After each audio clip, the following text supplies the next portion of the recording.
제목을 가지고 함께 우리가 말씀과 은혜를 나누길 원합니다. 지난주 사도행전 6장에서는 초대교회에 또 한 번의 문제가 발생하게 됩니다. 그것은 히브리파 과부와 헬라파 과부가 있는데, 히브리파 과부들은 아무래도 언어가 잘 소통이 되다 보니까 구제 문제에서 누락이 되거나 또한 명단이 빠지거나 그런 일들이 발생하지 않고, 헬라파 과부 안에서 누락이 되거나 구제를 받지 못한 문제가 발생하게 됩니다. 그럴 때 성령의 믿음과 성령에 충만한 사람 7명, 스데반을 비롯해서 7명의 집사를 세웁니다. 집사를 세웠더니 사도들도 기뻐하고 사람들도 기뻐했어요. 그리고 나서 계속해서 하나님의 말씀이 흥왕하였더라, 왕성하였더라 라고 말씀하고 있어요. 초대교회가 불협화음, 문제가 없지 않았습니다. 외부의 문제도 있었고 내부의 문제도 발생했지만 하나님의 말씀이 흥왕할 수 있었던 것은 무엇인가? 우리가 지난번에 그 말씀에 대해서 한번 생각을 해봤어요.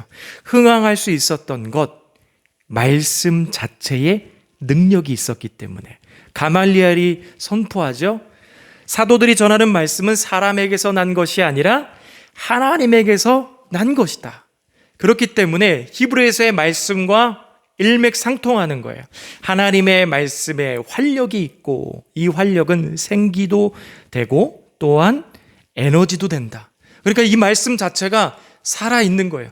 사도들이 옥에 갇혀진다 하더라도 이 말씀은 살아있어서 각 사람들, 하나님께서 예비하고 준비하신 그런 백성들의 마음에 도달할 수밖에 없는 것이죠. 왜?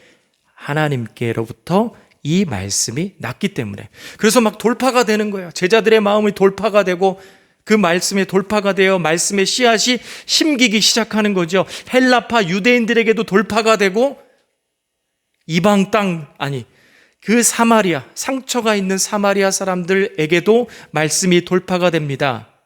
그리고 땅끝까지 복음이 전해지고 우리에게까지 그 말씀이 흘러오게 된 것이죠.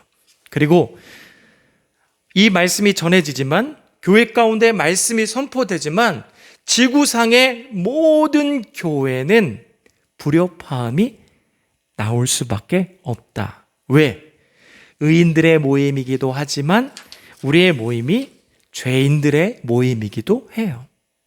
이 죄라는 부분은 보이는 영역입니까? 보이지 않는 영역입니까? 보이지 않는 영역이에요. 이 보이지 않는 영역을 예리하게 터치할 수 있는 것이 무엇이냐? 그것은 바로 하나님의 말씀이다.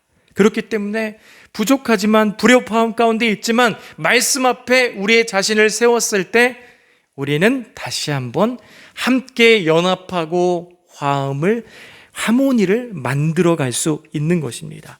그리고 초대교회 그 7명의 집사들을 가운데 분명한 전제가 있었어요. 어떤 전제가 있었죠? 그들은 믿음이 있었고 성령에 충만한 사람이었어요. 그러다 보니까 불협화음, 문제가 발생해도 자신의 이성과 경험을 선택하는 것이 아니라 성경적인 선택을 해 나가기 시작했다라는 것입니다. 여러분, 오늘 사도행전 7장에서는 7 집사 중 한 사람이었던 스데반이 사도들과 동일하게 복음을 전하다 공회에 서게 됩니다. 이 사도행전 7장의 말씀은 6장 8절부터의 말씀에 계속해서 이어져 가는 말씀입니다. 8절에 이렇게 고백해요. 스데반이 은혜와 권능에 충만하여 큰 기사와 표적을 민간에 행하니.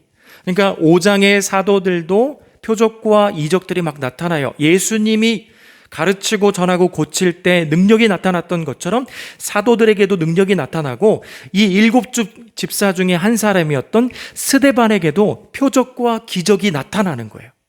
근데 표적과 기적으로 끝나버리는 것이 아니라 그걸 통해서 무엇을 전하냐면 복음, 예수님에 대해서 전합니다. 그러다가 또 논쟁이 생기는 거예요.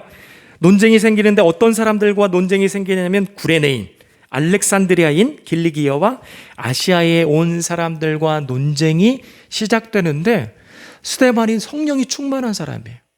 하나님께서 지혜를 주시니까 그 입술을 붙들어 주시니까 논쟁을 할 때 당해낼 사람이 아무도 없는 거죠. 그래서 거짓 증언을 세웁니다. 거짓 증언자를 세워요. 스데반이 이렇게 얘기했어 하면서 거짓 증언자를 세우는데 스데반의 죄목이 뭐냐면 하나님을 모독했다.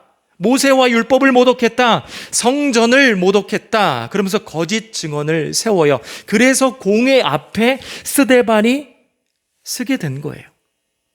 그러면 공회 앞에 딱 대제사장들이 나를 째려보고 있고 공회원들이 나를 째려보고 있으면 저 같았으면 아마 그들을 미워하거나 좀 두려운 마음이 있었을 거예요.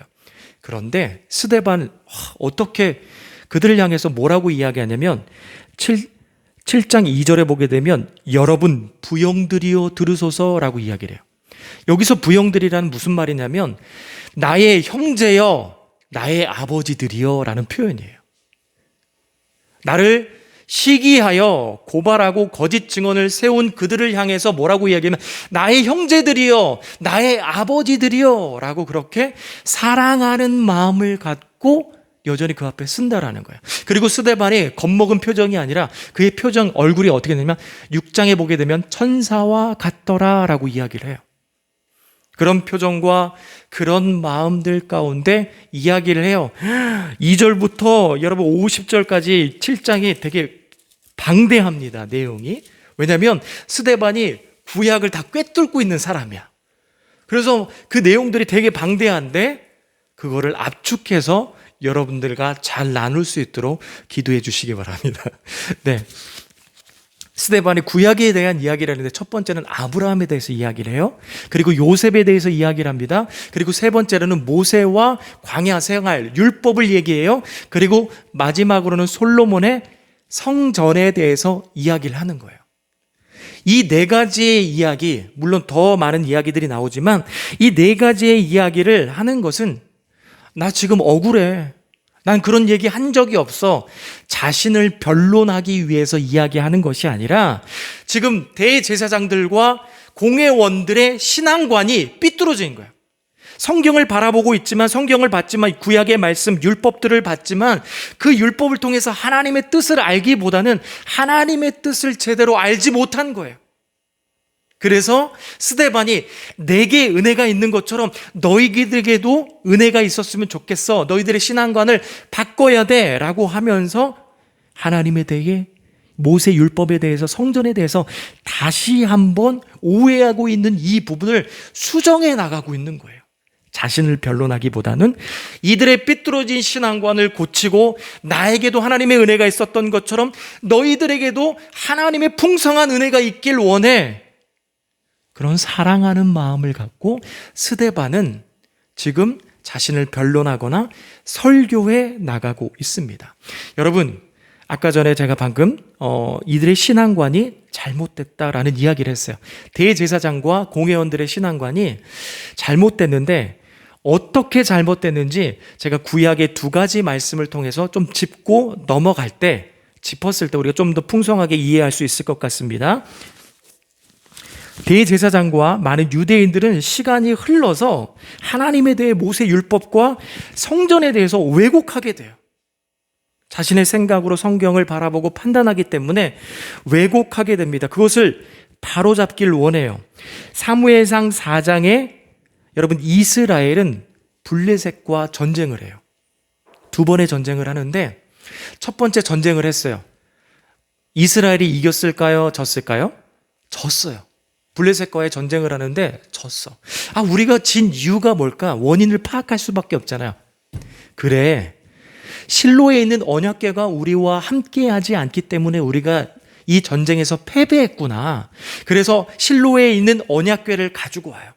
예를 들어서 주봄교회 우리가 오래전부터 가지고 있었던 성경책을 가지고 오는 것처럼 실로에 있는 언약궤를 가지고 와요.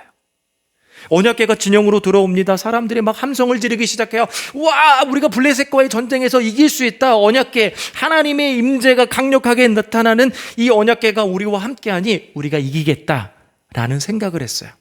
그런데 두 번째 전쟁, 아까는 4천 명의 군사가 죽었다라고 이야기를 했잖아요. 두 번째 전쟁에서는요, 3만 명이 죽게 됩니다. 즉 패배했다는 거예요. 왜 패배했는가? 이들의 평상시의 삶을 들여다보면은 그런 거예요. 평상시 하나님과의 관계도 없고 교제도 없는데 그냥 언약궤가 있는 것만으로도 우리가 전쟁에서 승리할 거야 라는 생각만 가지고 있었던 거예요. 이 언약궤 앞에 나아가 하나님의 백성으로서 하나님과 함께 교제하고 소통해야 되는데 그런 거는 없고 언약궤가 있으니까 우리가 승리할 거야, 이런 생각만 가지고 있었던 거예요. 여러분, 그때의 제사장이 누구죠? 엘리 제사장이에요. 엘리 제사장의 아들 홈니와 비느하스가 있는데 이 홈니와 비느하스는 어떤 사람들이었냐면 나쁜 사람들이에요. 제사를 드리러 오는 사람들의 제물을 가로채거나 그를 방해하거나 제사자들을 괴롭혔어요. 그리고 그 이야기가 엘리 제사장, 그의 아버지 엘리 제사장 귀에도 들어갔어요. 그러면 진짜 제사장이고 아버지라면 하나님 앞에 제사를 방해하는 홈니와 비느하스를 말씀으로 훈계해야 되잖아요. 근데 그것보다도 아들을 더 사랑했어. 그래서 오히려 아들을 감싸줬어요. 자, 이 한 가지 면만 봐도 그렇다면 이 엘리 제사장이 이스라엘 백성들을 말씀 가운데 잘 훈계했을까요? 양육했을까요? 아니라는 거예요. 그러다 보니까 이스라엘 백성들이 이 하나님의 임재가 임하는 곳에 가서 거룩하게 예배를 드리기보다는 모양, 형식만 있었던 거예요. 근데 그런 하나님 앞에 거룩하게 예배도 드리지 않고 관계하지도 않으면서 이 언약궤가 단지 있는 것만으로 우리가 승리할 거야, 이런 모습들이 지금 제사장들과 대제사장들과 공회원들 앞에 나타나고 있다라는 거야. 모세 율법이 있으니까, 성전이 있으니까 하나님은 우리를 로마로부터 구원해 주실 거야, 그런 생각으로만 가득 차 있었던 거예요.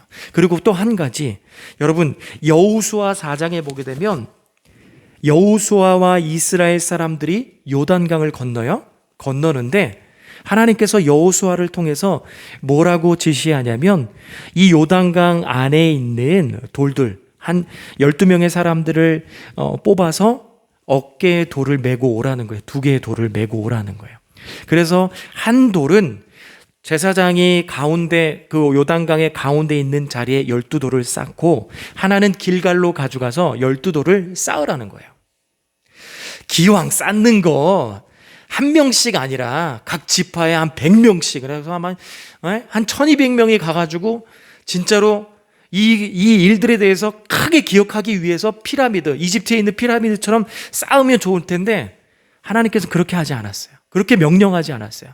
그냥 장정이 남자 한 명이 어깨에 매일 정도의 돌을 가지고 와라, 그렇게 해서 쌓는데 요단강이 물이 많을 때는 그 12돌이 가운데 쌓는다 할지라도 보이지도 않아요. 그리고 길갈에 쌓여있는 그 돌도 그렇게 웅장하지 않아요. 왜 하나님께서는 그렇게 명령하셨을까? 하나님은 너무나도 잘 알고 있었던 거예요. 우리의 연약함을 너무나도 잘 알고 있는 거예요. 만약에 그렇게 웅장함이 있었다라면 우리는 그것만 기억했을 거예요. 그걸 통해서 하나님께서 원하시는 건 뭐예요? 요단강 너희들의 힘으로 건넌 게 아니야, 하나님의 은혜로 건넌 것이야. 그리고 이것을 자녀들에게 평생 가르쳐, 이 이야기를 2번이나 반복적으로 하고 있어요. 여호수아 4장에. 그러니까 이 돌들을 통해서 하나님께서 하신 일, 하나님을 기억하라 라고 말씀하기 위해서, 돌이 너무 웅장하면 그 자체만 기억할 수 있잖아요. 와, 우리가 이 돌을 쌌어. 하나님은 온데간데 없고 우리가 했어, 이것만 기억할 수 있기 때문에 그냥 그렇게 약소하게 돌을 쌓았던 거예요. 그러면 이 돌들을 통해서 정말 하나님의 뜻 가운데 하나님께서 하신 일들을 기억해야 돼요. 마찬가지예요. 모세의 율법, 그리고 하나님의 말씀, 그리고 이 성전을 통해서 기억해야 될 것이 있어요. 하나님께서 우리에게 베푸신 은혜들에 대해서 기억해야 되는데 그런 거는 온데간데 없고 그냥 우리한테 모세의 율법이 있어, 성전이 있어, 그 자체로만 끝나는 거예요. 좀 더 쉽게 예를 들자면, 나 교회 다녀. 난 주일날 예배 드려. 그런데 평상시에는 뭐예요? 기도도 안 해. 말씀도 안 읽어. 그리고 성경적인 선택도 하지 않아. 하나님과 교제도 없어. 그러면서 나는 주일날 한 번의 예배를 드리는 것으로 모든 것을 다 끝내려면 하는 그런 어떤 생각과 행동들. 그 행동들을, 그 모습들을 지금 대제사장들과 공회원들이 갖고 있었던 거예요. 그것을 스데반은 지적하고 싶었어요. 거기서 벗어나야 돼. 하나님은 모세의 율법 이전부터 계셨고, 그리고 너희들이 만든 그 성전보다 커. 그 안에 하나님을 가둬서는 안 돼.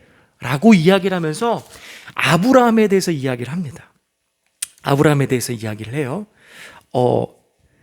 제가 설명을 잘 못하기 때문에 다소 어려울 수도 있어요. 그러나 하나님의 은혜로 잘 따라오셨으면 좋겠습니다. 네. 아브라함에 대해서 이야기를 하는 것은, 스데반이 아브라함을 가지고 와서 이야기하는 것은 무엇이냐면, 아브라함에 대해서 이야기를 하잖아요. 이 아브라함이 어디에서 태어났느냐? 2절에 이렇게 고백을 해요. 메소포다미아에 있을 때에 영광의 하나님이 그에게 보여. 그러니까 아브라함은 갈대아 우르에서 태어났어요. 그리고 그의 아버지는 데라.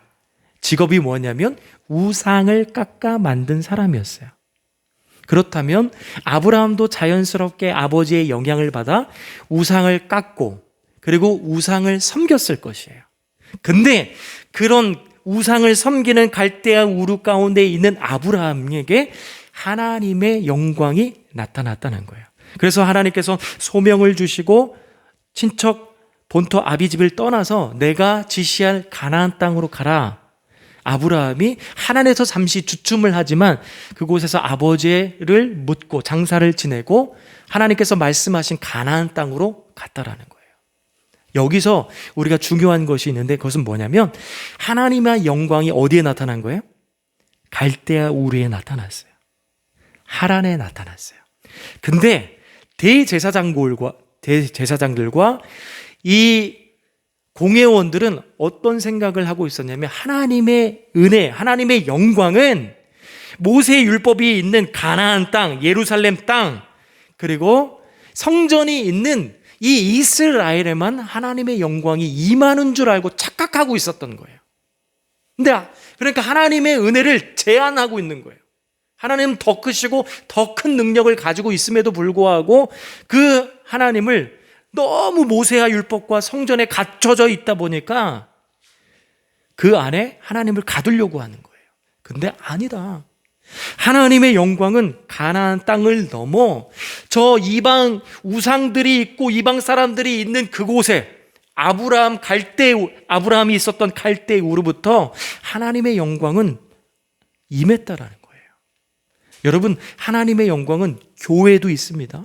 그리고 여러분의 일상에서도 여러분들이 부끄럽게 생각하는 그 모습 가운데도 하나님의 영광이 임할 수 있다라는 거예요. 하나님의 영광은 우리가 생각하는 것보다 더 크다라는 것이에요.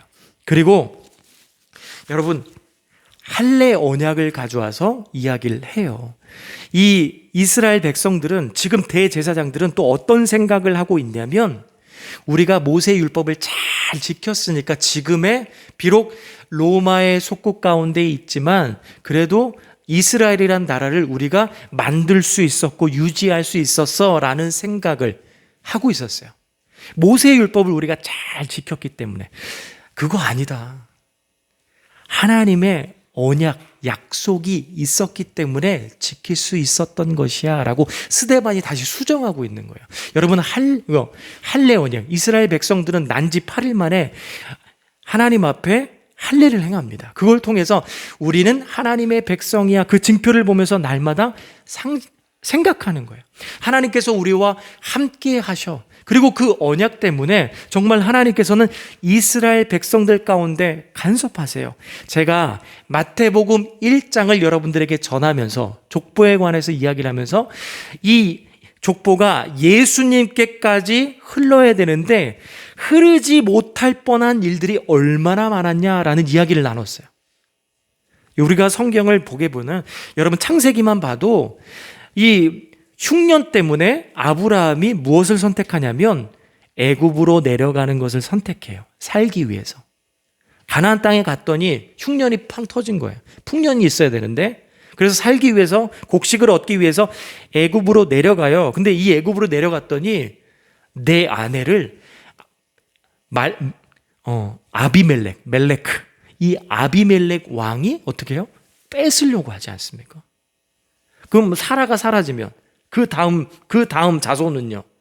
그러니까 이런 일들이 얼마나 많았는지 몰라요. 물이 없어서, 그리고 곡식이 없어서, 그리고 애굽의 그런 어떤 고통 가운데, 그리고 광야 생활 가운데 먹을 것이 없어서 가나안 7족속과의 전쟁 속에서 질 뻔하고 무너질 뻔하고 이 역사가 흐르지 않을 뻔한 적이 얼마나 많은지 몰라요.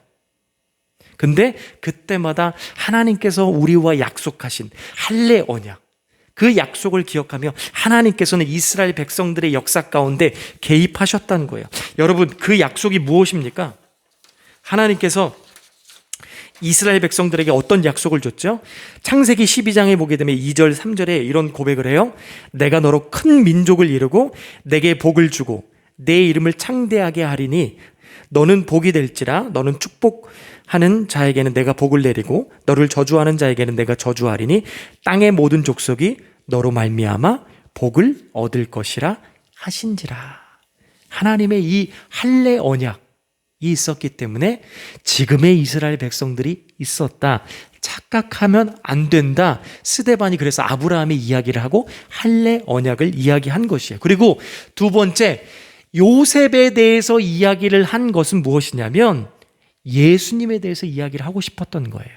요셉의 삶이 곧 예수님의 삶이랑 동일한 거야 라는 것을 이야기하고 싶었던 거예요. 여러분, 요셉은요, 야곱에서 몇 번째 태어난 자녀냐면 11번째 태어났어요. 근데 11번째 그의 아내 누구를 통해서 태어났냐면 라헬. 이 라헬은 야곱이 제일 사랑한 아내였어요. 그래서 그 사랑하는 아내를 통해서 아들을 얻었으니까, 이 요셉이라는 아들을 얻었으니까 얼마나 기뻤겠어요. 그래서 그를 채색 옷을 입혀서 마치 장자처럼 키웠어요. 아니, 장자처럼 키웠어요. 르우벤 형이 있고 그 위에 형들이 있는데 요셉, 네가 나의 진짜 장자야 그러면서 채색 옷을 입히면서 그를 키웠어요. 아버지의 사랑을 독차지했어요. 그러니까 형들이 미워하지 않았겠습니까? 근데 요셉이 어느 날 꿈을 꿔요. 어떤 꿈을 꾸냐면 자신의 곡식단에, 형제들의 곡식단이 절을 한 거예요. 그리고 자기를 향해서 해와 달과 11별들이 절을 했다는 거예요. 그 이야기를 또 형들에게 나눕니다. 그랬더니 미워함이 빵 하고 터진 거예요. 그래서 원래는 요셉을 죽이려고 했는데 누군가 말려서, 르우벤이 말려서 죽이진 않고 미디안 상인에게 보내게 됩니다. 그래서 어디를 갔냐면 애굽에 갔어요. 근데 말씀해 보게 되면 하나님과 함께해서 요셉이 형통했다, 하나님의 은혜가 있었다라고 고백을 해요. 그래서 그곳 가운데 총리가 되죠. 총리가 되어서 곡식 창고를 관리하게 됩니다. 어느 날 가나안 땅에 흉년이 터졌어요. 그래서 형제들이 애굽에 가서 곡식을 얻어와야 되는 상황에 놓이게 된 거예요. 근데 그 자리에 누가 있었냐면 바로 그가 죽이려고 했던 요셉이 있었던 거예요. 첫 번째 만남에서는 요셉이 신분을 감춥니다.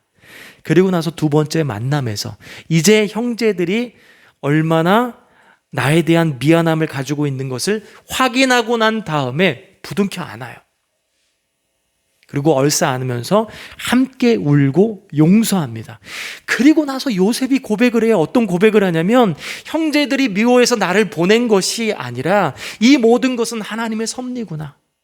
하나님께서 이스라엘을 살리기 위해서, 야곱을 살리기 위해서, 내 형제들을 살리기 위해서, 75명의 사람들을 살리기 위해서 나를 먼저 이곳에 보내신 것이구나 라는 것을 요셉이 깨달아요. 그런 것처럼 하나님께서는 이 모든 것들을 큰 그림을 가지고 있었어요. 그리고 그의 요셉의 삶이 지금 예수님의 삶이랑 똑같다. 사람들이 예수님께서 이 땅 가운데 오셨는데 사람들이 미워했잖아요. 그 미움 때문에 어떻게 되죠? 십자가에 달리시게 됩니다. 그런데 하나님께서 그를 살리셨어요. 부활시켰어요. 그리고 그를 믿는 자들에게는 영원한 삶으로 초대하셨어요. 요셉을 살렸던 것처럼, 이 요셉을 통해서 너희들이 살았던 것처럼 예수님을 통해서 하나님께서는 우리를 영원한 삶 가운데 초대하고 있는 거야. 그러니 예수님을 우리가 믿어야 돼 라고 하기 위해서 요셉에 대해서 스데반이 이야기를 한 것입니다. 그리고 모세와 모세의 율법을 가져와서 이야기를 하는데, 스데반은 어떤 이야기를 하고 싶었냐면 우리의 마음은 완악해. 이 완악하다는 말이 히브리어로 보게 되면 무겁다라는 거예요. 죄가 무거운 것처럼 우리의 마음은 너무나도 완악하고 나쁜 마음을 갖고 있어. 여러분, 이스라엘은 요셉 때에 애굽의 친구로 들어갔지만 노예로 전락했다. 그래서 출애굽을 라암셋에서 하게 됩니다. 그러면서 출애굽함과 동시에 매 순간순간이 하나님의 기적이에요. 홍해를 건너는 것도 하나님의 기적. 마라에서 먹지 못하는 물, 쓴 물을 만나는데 그 물을 먹지 않습니까? 그것도 기적. 신광야에서는 만나와 메추라기를 얻는 기적. 그리고 르비딤에서는 아말렉과의 전쟁에서 여호와 니시, 승리의 하나님을 경험합니다. 그리고 나서 한 2달 정도 됐을 때 시내산에 도착해서 모세가 율법을 받아요. 그럴 때 너희들의 선조들이, 이스라엘 백성들이 무엇을 했느냐? 40일 동안 시내산에서 모세가 내려오지 않을 때 이 아론과 이스라엘 백성들은 우리 눈에 보이는 하나님을 만들어라. 그래서 그때 우리가 IMF 때 금모으기 운동을 했던 것처럼 그들도 금모으기 운동을 해서 눈에 보이는 하나님을 만드는데 금 송아지를 만듭니다. 그리고 나서 이게 우리의 하나님이야, 우리를 인도하실 하나님이야 그러면서 둔갑시키면서 하나님으로 둔갑시키고 우상 숭배를 하지 않았습니까? 그런 완악함을 가지고 있어. 너희들의 모세 율법을 잘 지켰다고? 모세 율법을 잘 지켰다고? 모세 율법을 정말 순종했다고? 잘 따랐다고? 모세 율법을 받고 나서 가나안으로 바로 들어갔나요? 아니에요.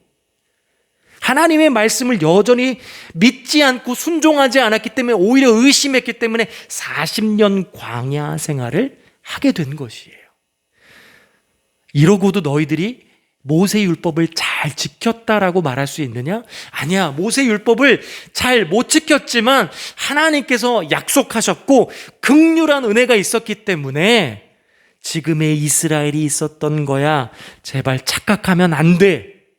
라는 것을 스데반이 지금 던져주고 있는 것입니다. 그리고 솔로몬이 지은 성전에 대해서 이야기를 하는데, 이스라엘 백성들은 솔로몬의 성전, 이 성전 지금은 헤롯과 그의 사람들이 이제 지은 성전이겠죠. 이 성전은 결국 사람이 지은 거야 라는 것을 이야기를 하는 거예요. 그리고 그 안에 하나님을 가둘 수 없어 라고 스데반은 선포하는 것이죠. 하나님은 모세에게 성막을 지으라고 모형을 주셨어요. 그리고 그 모형대로 성막을 지었고 여호수아와 함께 더불어 가나안 땅에 들어왔어요. 그때 다윗은 가나안 땅에서 성전을 짓길 원했지만 하나님께서는 다윗에게 허락하지 않고 누구에게 허락하죠? 그의 아들 솔로몬에게 성전을 허락해요. 성전을 지으라고. 지어서 지으는데 누가 지었냐면 사람이 지었어요. 근데 하나님께서는 이 성전 말고도 무엇을 지었냐면 땅을 지었어요. 그리고 말씀으로 하늘을 지었어요. 그리고 모든 만물들을 하나님께서 다 지었어요. 하나님은 그리고 그 모든 본인이 지은 모든 만물 가운데 임재할 수 있고 통치할 수 있고 다스릴 수 있어요. 근데 그런 하나님을 자꾸 성전 안에만 가두는 거예요. 성전 안을 벗어나면 하나님이 없는 것처럼 생각하는 거예요. 근데 이 성전 안에 있는 하나님을 왜 거기에다 가두느냐?